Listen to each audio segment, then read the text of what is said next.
আমি কিন্তু এই জামানায় এখনো আমি জয়েন্ট ফ্যামিলিতে থাকি, আমার শ্বশুর শাশুড়ির সঙ্গে থাকি। তারা যদিও দেখে না নাটক, কারণ তাদের বয়স হচ্ছে অনেক।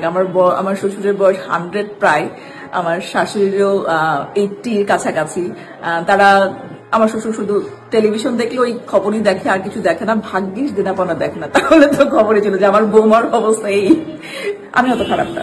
চটপটিওয়ালা থেকে শুরু করে আমার বাসার দারোয়ান এবং আমার বন্ধু বান্ধবরা তো অবশ্যই, আমার ফ্যামিলি মেম্বাররাও দেনাপাওনা দিচ্ছে।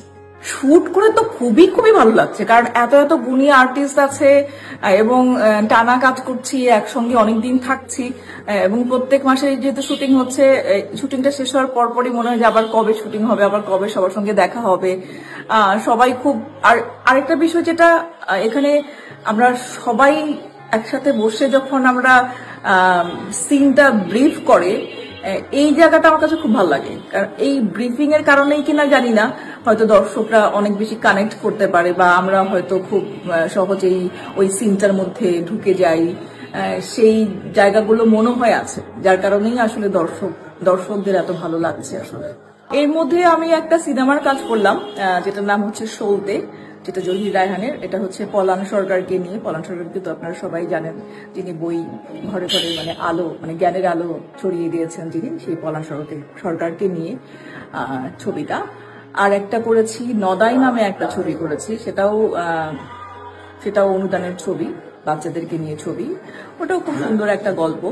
অমির একটা কাজ করলাম, হাউস উইথ, ওর সাথে প্রথম কাজ আমার, সেটাও খুব ভালো এক্সপিরিয়েন্স।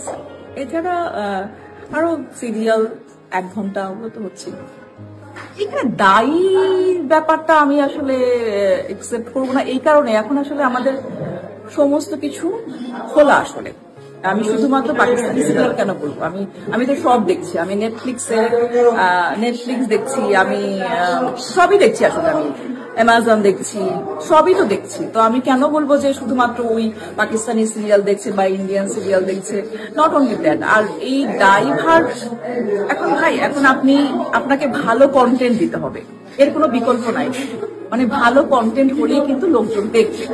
এখন সেটা আপনি কিভাবে দেখাবেন, সেটা হচ্ছে ইম্পর্টেন্ট। এখন কোন ছবি দেখছে, এই ড্রাইভার কার, এইভাবে আমি আসলে বিষয়টা নিতে চাই।